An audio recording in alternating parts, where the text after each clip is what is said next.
is the year 2024, and the United States of America seems to arguably be the most divided it has been on topics of national interest since 1860, the year when southern states seceded to mark the beginning of the American Civil War. Political polarization on both sides of the political spectrum seems to be the primary reason as to why such division exists.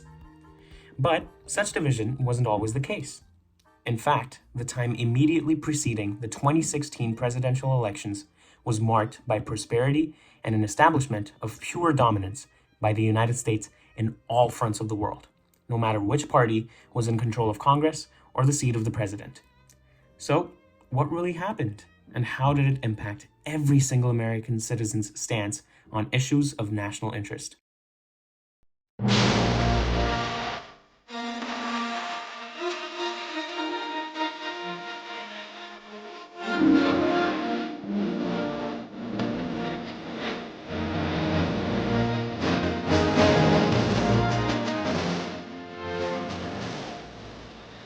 After the Obama administration came to an end in 2016, Mr. Donald Trump and Mrs. Hillary Clinton battled fiercely in ways that were completely unprecedented in American history to gain control of the presidential seat. From the leakage of confidential emails to voice recordings, it was clear that the 2016 presidential election was going to be a drag race where there were virtually no rules and everything was fair game. With such unprecedented means of running in the presidential race surfacing, rather than pointing out the absurdity and unprofessionalism exhibited by both Democrats and Republicans in a neutral way, the media did nothing but worsened the situation by using such tactics by both parties to generate spicy headlines that were meant to demean their target political party. That is exactly the big picture of today's video. The media. The media of the United States has single-handedly divided the nation more than any other entity or organization. And I'd like to take this opportunity to show you exactly how that happens. For this, I'd like you to keep in mind two emotions of the human mind: threat and fear. Take a look at these example headlines from two American news channels. The first one calls Mr. Trump a fascist, and even goes on to compare him to Adolf Hitler, the commander-in-chief of the Nazi state that was wholly responsible for carrying out the Holocaust. The article itself goes on to raise even more questions of the same type, making its intent really clear. The second headline, too, attempts to produce a similar threatening tone that Ms. Kamala Harris would impose an extremely strict gun control bill all over the nation. In many other instances, other news outlets and the Republican Party itself have claimed that Kamala Harris will take your guns away completely, and other extreme, threatening, and fear-inducing statements. And it is exactly these kinds of statements that end up attracting specific voter bases to these parties. So, why does this work? Well, this is a human brain. Areas in it, called the prefrontal cortex and the amygdala, are responsible for complex decision-making and emotional reactions to information, respectively. These parts of the brain work hand in hand to form political beliefs, which are directly tied to brain function. Repeated exposure to the same political ideologies can reshape neural pathways in the brain through a process called neural plasticity. And because there exists a confirmation bias, such pathways are much more often than not reinforced. Okay, that may have sounded like a bunch of baloney, so let me simplify it for you. If you have a standing belief, be it social, political, or economical, your brain will tend to actively seek information that confirms or adds to those beliefs, rather than information that may contradict them. This means that there is an inherent bias in all of us for that which we truly believe. While neural plasticity exists as a pathway to explain changes in political beliefs, confirmation bias is always a phenomenon that is actively sought by the human brain. The amygdala is the emotional center of the brain. This is an area that tends to become highly activated when exposed to fear-based information. Messages that provoke fear amongst a certain set of voters, such as the headlines listed before, can trigger a highly emotional response before logic is allowed to kick in.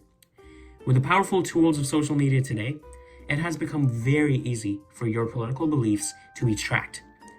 which routes the right kind of threatening news or updates your way, so that the confirmation bias of your brain is complemented. If this happens at a large enough rate, a kind of thinking called dichotomous thinking, or black and white thinking, can be adopted by the human brain. The socio-political terminology that is commonly associated with such thinking is called political extremism. The more your beliefs are confirmed by one-sided, fearful, and threatening updates, the more likely you are to develop dichotomous thinking. This also ties into fight or flight responses to auditory or visual stimuli that may attack your belief system that has been confirmed by your brain's confirmation bias multiple times. Behaviors associated with such responses include getting overly defensive about your position on a particular stance, verbally abusing the other side, or in some extreme cases, like this clip, resorting to physical violence on the other side. An important point to note here is that the longer neural pathways have been reinforced, the harder they are to change. So, what does all of this prove? Well, it proves that there is a cycle.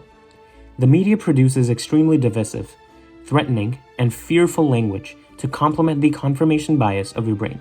This, in turn, directly impacts individual political campaigns, as they're made aware of the other side's developments in the same divisive language. This drives political candidates to make provocative statements themselves, which also complements your confirmation bias, thereby inducing dichotomous thinking. In political terms, this entire phenomenon is called extreme political polarization, which is the primary reason why America was recently classified as a backsliding democracy in a global assessment of democratic societies by the International Institute for Democracy and Electoral Assistance, an intergovernmental research group. In the kind of political polarization that exists in America today, the red side is becoming increasingly threatened and suspicious of the blue side, and vice versa. The healthy distance that should exist in an ideal democracy between political adversaries has been stretched far too much, and as this distance increases, so does the individual level divide between American citizens, which is why it needs to stop as soon as possible to prevent another 1860-like situation real soon. Some ways through which you can make a difference is by exposing yourself as much as possible to diverse viewpoints. As harmful as the internet has been in causing the divide today to exist in the first place, it can be extremely helpful to look at diverse viewpoints from all sorts of media outlets, independent journalists, and more. This can help foster growth and trigger neural plasticity, and in some cases, mirror neuronal pathways that can help you understand everyone's collective perspective. I'd like to end by saying that as the November elections approach, I have absolutely no business telling you who to vote for and what political stance you should be taking. Rather, I simply want to say that as complex as your brain is, it isn't that hard to foster the development of new perspectives. Which is why I'd like to invite you to celebrate what America stands for this November. As divided and different your political stance may be from the other side, remember that at the end of the day, we're all Americans. And it is the fact that people we don't agree with are able to say things that we don't agree with that makes us the land of the free. So, rather than electing a leader out of hate for the other side, do it as a celebration of the foundations of American democracy. Thank you for watching this video. This is part 1 of a 2-part series I'll be doing on the impact of the US elections on the brain. In the next episode, I'll be exploring dismissal, outraging, and hilarity as tools that the media has been successful in using to dictate this unhealthy polarization we're experiencing in America today. If you gained some knowledge from this video, I invite you to subscribe to the Brain Bubble for crispy content delivered right to you. Be sure to tell me what all I should have or could have talked about or can talk about in part 2 in the comments of this video. And like this video as well. Thanks again for watching. See you later.